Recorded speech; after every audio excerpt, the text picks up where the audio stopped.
Hello बच्चों, ये देखिए इसके चक्कर में हर दिन होता है, याद दिला देती है कि टाइम पे क्या। तो हम लोग लास्ट क्लास में बोर एटॉमिक मॉडल पढ़ रहे थे। आज बोर एटॉमिक मॉडल में बहुत सारा हम लोग को कॉन्सेप्ट सीखना है। सबसे पहला चीज हम लोग को सीखना है स्टेबिलिटी ऑफ एटम के बारे में। तो हेडिंग डालिए सिग्निफिकेंस ऑफ बोर मॉडल, और उसके अंदर जो फर्स्ट हेडिंग है that is stability of atom. अब देखिए रदरफोर्ड ने जो कहानी सुनाई थी वो कहानी तो गड़बड़ हो गई थी ना। गड़बड़ क्या बताया था रदरफोर्ड ने? उन्होंने कहा कि भाई ये अगर आपका एटम है और इसके चारों तरफ क्या है, इसके चारों तरफ अगर कुछ इलेक्ट्रॉन्स हैं तो वो इलेक्ट्रॉन जो है एक चार्ज पार्टिकल है, और अगर वो इस तरह से किसी सर्कुलर पाथ पर चलेगा तो धीरे धीरे एक टाइम आएगा जो आके वो क्या हो जाएगा, न्यूक्लियस के साथ बॉम्बार्ड कर जाएगा। अब इसको जस्टिफाई करने के लिए रदरफोर्ड ने क्या बोला वो सुनिए। रदरफोर्ड ने कहा कि देखिए आप जो बोर बोल रहे हैं कि रदरफोर्ड ने जो बोला है वो थोड़ा सा उसमें गलती कर दिया बोलने में। बोले क्या गलती कर दी है? बोले गलती कुछ ऐसा की है कि ये जो इलेक्ट्रॉन यहां पर रखा हुआ है ना, ये कोई ऐरा गैरा ऑर्बिट नहीं है, ये एक स्पेशल ऑर्बिट है। ये कोई ऐरे ही ऑर्बिट नहीं है, ये कोई भी XYZ ऑर्बिट नहीं है, ये एक स्पेशल ऑर्बिट है। जिस ऑर्बिट की खास बात है कि इसको हम लोग स्टेशनरी ऑर्बिट कहते हैं। इसको क्या कहते हैं? Stationery orbit. और स्टेशनरी ऑर्बिट की खास बात यह होती है, जो कि मैं आपको बताता हूं स्टेशनरी ऑर्बिट किसे कहते हैं। ये वाले डायग्राम का तो काम नहीं है, मिटा देता हूं इधर, समझ गए ना इसके बारे में, तो इसको मिटा देता हूं, इसकी आवश्यकता नहीं है हमें। स्टेशनरी ऑर्बिट एक ऐसा ऑर्बिट है जिस पर दो तरह के फोर्सेस काम कर रहे होते हैं। एक फोर्स अंदर की ओर काम कर रहा होता है और दूसरा फोर्स बाहर की ओर काम कर रहा है। जो फोर्स अंदर की ओर काम कर रहा होता है उसको बोलते हैं F सेंट्रीपिटल फोर्स। उसको कौन सा फोर्स कहते हैं? F centripetal force. और जो फोर्स बाहर की ओर काम कर रहा होता है उसको कहते हैं S सेंट्रीफ्यूगल फोर्स। उसको कौन सा फोर्स कहते हैं? F centrifugal force. यानी दोनों ही F से ही स्टार्ट होता है, तो इसको हम लोग F कैसा किया जाए, CP लिख देते हैं ताकि सेंट्रीपिटल बुझाए, और F CF लिख देते हैं ताकि सेंट्रीफ्यूगल बुझाए। अब ये अंदर की ओर जो है वो कौन सा फोर्स है? F CP है, और बाहर की ओर जो फोर्स है वो क्या है? F CF है। तो ये दो फोर्सेस जो हैं इसको यहां पर अलग अलग ये रखा गया है। एक है ये CF, और ये जो ऑर्बिट है इसको क्या कहते हैं? इसको कहते हैं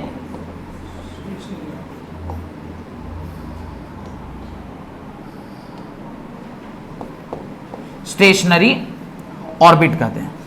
अब इसकी खास बात है कि ये सेंट्रीफ्यूगल फोर्स और सेंट्रीपिटल फोर्स आपस में एक दूसरे को क्या कर देते हैं? बैलेंस कर देते हैं। आपस में एक दूसरे को क्या कर देते हैं? बैलेंस कर देते हैं। यानी जिस भी पर्टिकुलर जगह पर inside the atom centripetal force और सेंट्रीफ्यूगल फोर्स बराबर होंगे तो क्या होगा? अगर नेट फोर्स इसके ऊपर क्या हो गया, अगर ये दोनों आपस में इक्वल हो गए तो नेट फोर्स क्या हो जाएगा? जीरो। नेट फोर्स जीरो तो बॉडी एक्सीलरेशन में है कि नॉट एक्सीलरेशन में? अगर किसी भी पर्टिकुलर ऑर्बिट पे F सेंट्रीपिटल बराबर हो जाए F सेंट्रीफ्यूगल के, मैग्नीट्यूड दोनों का क्या हो जाए? बराबर हो जाए। अगर ऐसा है तो क्या मैं कह सकता हूं कि वो नेट फोर्स क्या हो जाएगा? Net force is equal to zero. और कहीं पर भी अगर नेट फोर्स जीरो है तो इसका क्या तात्पर्य है? इसका तात्पर्य है कि वहां पर एक्सीलरेशन क्या है? जीरो है। और हम लोग यही ना फंसे हुए थे। हम लोग कहां फंसे हुए थे? हम लोग इसी जगह पे फंसे थे ना कि अगर कोई चार्ज पार्टिकल है वो एक्सीलरेटेड मोशन में है तो वो क्या करेगा? एनर्जी रिलीज करेगा। इनने वो एनर्जी रिलीज का चक्कर ही खत्म कर दिया। क्या बोला? नेट सेंट्रीपिटल फोर्स किसके बराबर है? नेट सेंट्रीफ्यूगल फोर्स के। तो ये जो ऑर्बिट है जिसको वो स्टेशनरी ऑर्बिट कह रहे हैं, ये एक स्पेशल टाइप का ऑर्बिट है जिस पर नेट सेंट्रीपिटल फोर्स किसके बराबर है? नेट सेंट्रीफ्यूगल फोर्स के। और जिस पर्टिकुलर ऑर्बिट पर net centripetal force net centrifugal force के बराबर होगा वहां पर नेट फोर्स क्या हो जाएगा? जीरो हो जाएगा। और नेट फोर्स जीरो का तो वो जो ऑर्बिट है उस पर जो इलेक्ट्रॉन का मोशन है वो नॉन एक्सीलरेटेड मोशन हो गया, उसमें और एक्सीलरेशन आपको दिखाई नहीं देगी। And if the acceleration is equal to zero, तो जेम्स क्लार्क मैक्सवेल ने जो बोला कि कोई चार्ज पार्टिकल जब एक्सीलरेटेड होता है और वो किसी सर्कुलर पाथ में है जो कि एक एक्सीलरेटेड पाथ है, तो एनर्जी रिलीज करेगा। पर ये तो कह रहे हैं भाई एक्सीलरेशन है ही नहीं इसमें, और एक्सीलरेशन नहीं होगा तो एनर्जी रिलीज करेगा नहीं करेगा। और इसी स्टेशनरी ऑर्बिट को आप स्टेबल ऑर्बिट भी कह सकते हैं। अब ये कौन सा ऑर्बिट हो गया? स्टेबल ऑर्बिट हो गया।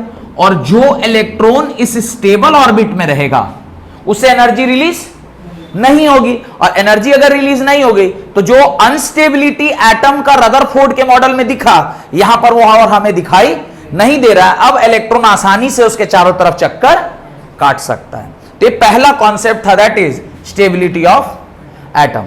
तो इसको आप पहले बना लीजिए, फिर मैं इसको लिखवा देता हूं।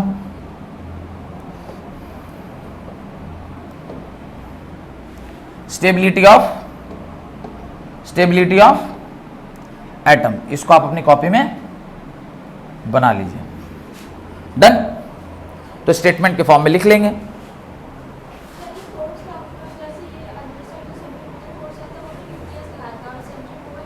अभी बताएंगे, पहले आप लिख लीजिए, अभी जस्ट बताएंगे। अब अगला काम मेरा वही है कि ये दोनों फोर्सेस के बारे में आपको बताना।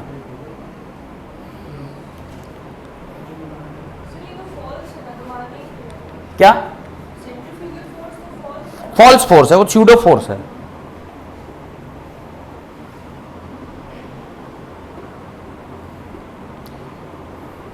कुछ गड़बड़ रखे हैं क्या? लॉक लगा के रखे? जनरली बच्चा मोबाइल में लॉक कब लगाता है? जब अंदर कुछ ऐसा चीज है, प्राइवेट चीज है, जिसको आप पब्लिकली दिखा नहीं सकते, तब ने लॉक लगे। हम लोग का फोन में कहा है लॉक लगेगा? नो लॉक, सब पब्लिक है, लाइफ पब्लिक है हम लोग का, तो फोन का है प्राइवेट रहेगा? फोन भी पब्लिक है। लेकिन इनका देखिए, अब थोड़ा देर आप छोड़ दीजिए, फिर फोन देखिएगा वो हो जाएगा डिम, अब फिर हमको जाके उनसे खुलवाना होगा। क्या उसे हम नहीं जानते? तो आप लॉक खोल दीजिए ना, कि इसमें अब लॉक नहीं हो। हाँ चलिए, ये समझ गए, बढ़े आगे। अब देखिए, ध्यान से देखिएगा, ये सेंट्रीपिटल फोर्स और सेंट्रीफ्यूगल फोर्स क्या है। तो पहले हम लोग ना सेंट्रीपिटल फोर्स को समझते हैं। जब कभी भी कोई बॉडी किसी किसी सर्कुलर मोशन में होती है, अब बॉडी अगर सर्कुलर मोशन में होगी ना, तो उसके ऊपर एक अंदर की तरफ फोर्स लगेगा ही लगेगा। ठीक है, आप देखिए कार में जब आप लोग बैठते हैं, और कार में जब बैठ के आप, कार टर्निंग में रहती है, ऐसे सर्कुलर मोशन में है, तो आप देखिएगा कार अगर सर्कल की तरफ माने सर्कुलर मोशन में है, तो कार के अंदर एक फोर्स लगेगा। वो कौन सा फोर्स है? सेंट्रीपिटल फोर्स है। अब बॉडी देखिएगा ऑटोमेटिकली कहां झुक जाएगा? बाहर की ओर झुक जाएगा। अगर कार इधर टर्न कर रहा है तो आपका बॉडी कहां झुकेगा? इधर। कार अगर इधर टर्न कर रहा हो तो आपका बॉडी कहां झुक जाएगा? इस तरह। ये कौन सा फोर्स है? ये वही फोर्स है जिसको हम लोग क्या कहते हैं? सेंट्रीफ्यूगल फोर्स है, जो इस सेंट्रीपिटल फोर्स को काउंटर आर्ग्यूमेंट करता है। अगर ऐसा नहीं होगा तो आप क्या होगा? उस बस में ही अंदर की ओर ऐसे ऐसे ऐसे घूमने चल जाएंगे ना। अगर कोई दूसरा स्यूडो फोर्स या फॉल्स फोर्स आपको बैलेंस नहीं करेगा तो अपने जगह पे रहिएगा, आप तो धीरे धीरे अंदर की ओर खिंचाने लगेगा। एक सिंगल फोर्स तो एग्जिस्ट नहीं कर सकता है, सिंगल फोर्स कभी एग्जिस्ट करेगा तब तो आप अंदर चले जाइएगा। तो उसको बैलेंस करने के लिए नेचर ने क्या दिया? एक सेंट्रीफ्यूगल फोर्स दिया, जो कि एक फॉल्स फोर्स है, स्यूडो फोर्स है, जो ऑटोमेटिकली हमारे शरीर पर लग जाता है। तो जो अंदर आप सर्कुलर मोशन में जब आप ऐसे टर्न करके जा रहे होते हैं, तो आप इधर घूम इधर रहे हैं, लेकिन शरीर आपका ठीक जिधर आप घूम रहे उसके उल्टे साइड पर आता है। तो ये जो फोर्स है जो इसको काउंटर बैलेंस कर रहा है, उसको हम लोग क्या कहते हैं? दैट इज कॉल्ड एज, ये जो फोर्स है इसको कहते हैं एफ सेंट्रीफ्यूगल फोर्स। इसको कौन सा फोर्स कहते हैं? F centrifugal force. ये फॉल्स फोर्स होता है या स्यूडो फोर्स होता है, और जो फोर्स अंदर की ओर लग रहा है उसको बोलते हैं एफ सेंट्रीपिटल फोर्स। मेरे ख्याल से अब लॉजिक क्लियर है? क्लियर है? अब यहां पर एफ सेंट्रीपिटल और सेंट्रीफ्यूगल जो हम लोग पढ़ रहे हैं, उसमें सेंट्रीपिटल और सेंट्रीफ्यूगल क्या होगा? तो ये कौन है? यहां पे कौन है? न्यूक्लियस के अंदर कौन सा चार्ज? Positive charge. दो चार्ज के बीच में जो फोर्स लगता है उसको क्या बोलते हैं? एफ इलेक्ट्रोस्टैटिक फोर्स बोलते हैं। और इलेक्ट्रोस्टैटिक फोर्स का फॉर्मूला होता है 1/4 pi epsilon nought Q1 Q2 by r square. ये हम लोग क्लास 12th में पढ़ेंगे, पर पहले भी मैंने आपको बताया हुआ है। ये ग्रेविटेशनल फोर्स के जैसा है ना देखने में, Gm1 m2 by r square. तो ये ग्रेविटेशनल जैसा वहां पे पढ़े थे वैसा ही फोर्स है। अब 1/4 4 पाई एप्सिलॉन नॉट Q1 क्या होगा, तो Q1 की जगह पे मैं Z इंटू ई लिख दूं। कहेंगे सर Zd क्या है, Z जो हो गया वो क्या हो गया, एटॉमिक मास ऑफ जो भी एलिमेंट है उसका चार्ज प्रोटॉन का, तो मैग्नीट्यूड तो E ही होता है ना, तो Ze और इंटू इलेक्ट्रॉन का चार्ज क्या हो जाएगा, E डिवाइडेड बाई इन दोनों के बीच का दूरी तो R ही है, तो ये हो गया, यानी फॉर्मूला बनेगा Ze square by 4 pi epsilon naught R square. ये क्या है, F इलेक्ट्रोस्टैट, जो कि हमारे इस केस में कौन सा फोर्स है, हमारे इस केस में कौन सा फोर्स है, सेंट्रीपिटल फोर्स है। ये हमारा सेंट्रीपिटल फोर्स है, और सेंट्रीपिटल फोर्स किसके बराबर होना चाहिए, सेंट्रीफ्यूगल का। तो पहले सेंट्रीपिटल लिख लीजिए, फिर सेंट्रीफ्यूगल के लिखवा देते हैं। ये सेंट्रीफ्यूगल फोर्स क्या होगा, लिखिए, सेंट्रीपिटल फोर्स लिख लीजिए, तो फिर सेंट्रीफ्यूगल फोर्स लिखवा देते हैं क्या होता है, क्लियर। और ये दोनों फोर्स आपस में कैसे होने चाहिए, बराबर होने चाहिए। अब सेंट्रीफ्यूगल फोर्स जो है, ये force F is equal to, ये दूसरा फोर्स है जिसको F सेंट्रीफ्यूगल फोर्स कर रहे हैं, ये क्या है, mv स्क्वायर बाई आर। ये किसके बराबर होता है, mv स्क्वायर बाई आर। और ये v क्या है, जिस स्पीड से ये बाहर भाग रहा था, ये जो फोर्स है उसको हम लोग क्या कहते हैं, mv square by R. This is called as centrifugal force. तो ये कौन सा फोर्स है, सेंट्रीफ्यूगल फोर्स है, CF, हाँ वही सेंट्रीफ्यूगल CF ही है, क्योंकि इसको तो हमने अब इलेक्ट्रोस्टैट कर दिया ना।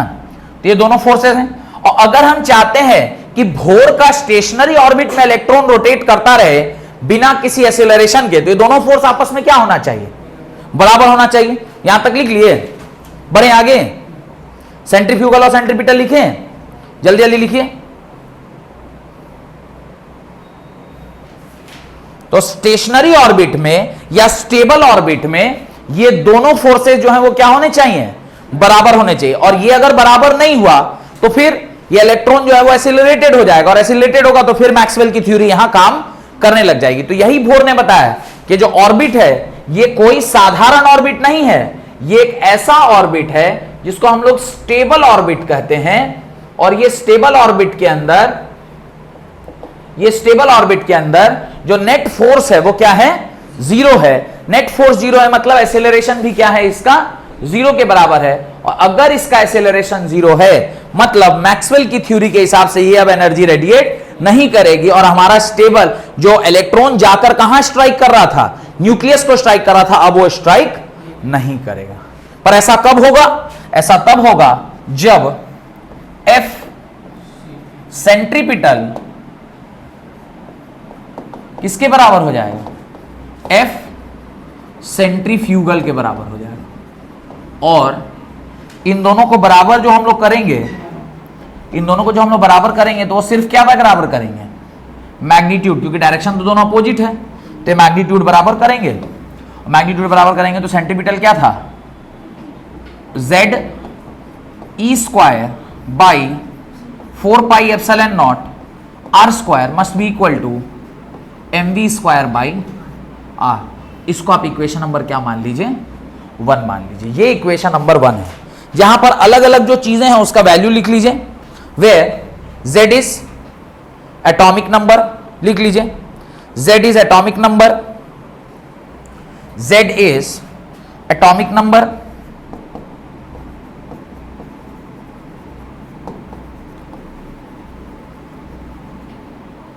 E चार्ज ऑफ इलेक्ट्रॉन कितना होता है, 1.6 into 10⁻⁻19 coulomb. 1/4 pi epsilon naught, जिसको हम लोग K भी कहते हैं, ये क्या है, इलेक्ट्रोस्टैटिक कांस्टेंट, और ये होता है 9 इंटू 10⁻9 के बराबर, 9 इंटू 10⁻9 के बराबर। इसका यूनिट है newton metre square coulomb inverse, newton metre square coulomb -2। और क्या है, v is what, velocity of electron,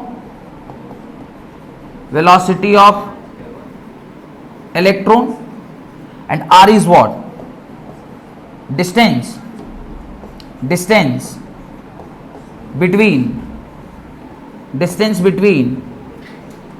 nucleus and electron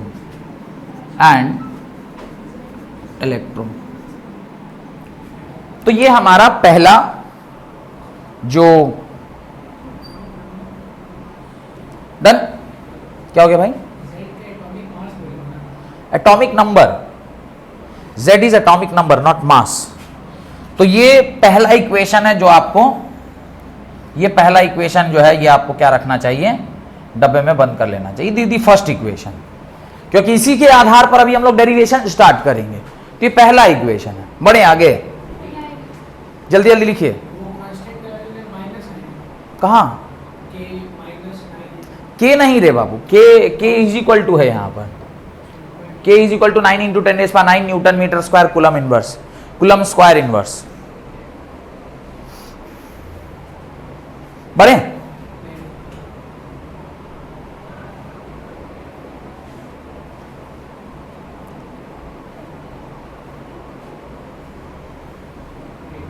आगे बढ़ा जाए? अरे बोलते नहीं। अब देखिए, एक और बात है, जब कभी भी नेट फोर्स किसी भी सर्कुलर ऑर्बिट पर, छोड़िए पहले मैं नॉर्मल कॉन्सेप्ट बताता हूं फिर सर्कुलर ऑर्बिट पे आएंगे। नेट फोर्स कहीं भी जीरो होता है, नेट फोर्स कहीं भी जीरो होता है, तो फोर्स की परिभाषा क्या है? आप क्लास 9th में फोर्स चैप्टर पढ़े थे ना, वहां सेकेंड लॉ क्या है? Rate of change of momentum is force, पढ़े थे ना? तो आपने F इज इक्वल टू क्या पढ़ा हुआ है? भाग dp/dt पढ़े होंगे, नहीं पढ़े हैं? अब बता रहा हूं, पढ़ लीजिए। F इज इक्वल टू क्या होता है? Rate of change of momentum per unit time, यानी dp/dt। अब मैं कह रहा हूं कि ये क्वांटिटी क्या हो गई? जीरो हो गई। इसका मतलब किसी चीज का डिफरेंशिएशन क्या हो गया? जीरो। किसी चीज का डिफरेंशिएशन कब जीरो होता है? जब ये पर्टिकुलर चीज कांस्टेंट हो जाए, यानी मोमेंटम क्या हो जाएगा? यानी जब कभी भी फोर्स जीरो होगा तो मोमेंटम क्या हो जाता है?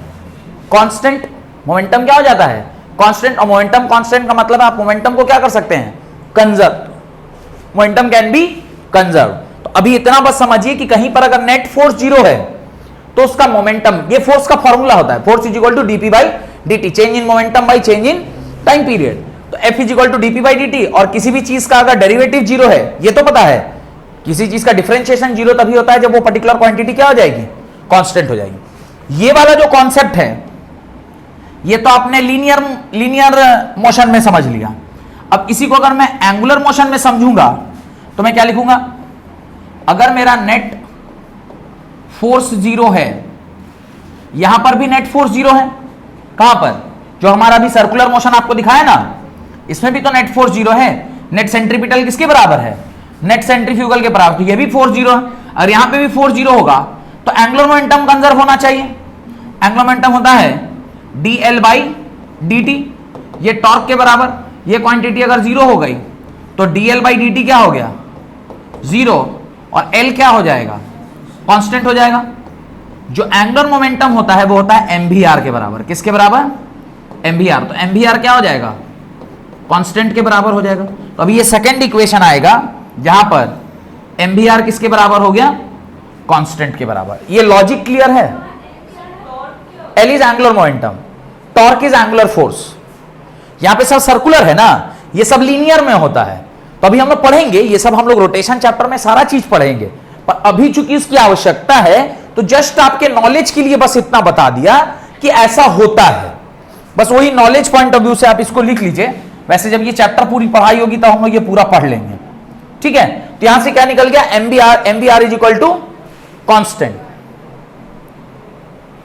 तो लिख दीजिए mvr which is angular momentum, mvr which is angular momentum of an electron, mvr which is angular momentum of an electron in a given stationary state, in a given stationary state, in a given stationary state is represented by MVR is equal to constant, that is equal to MVR is equal to NH upon 2 pi.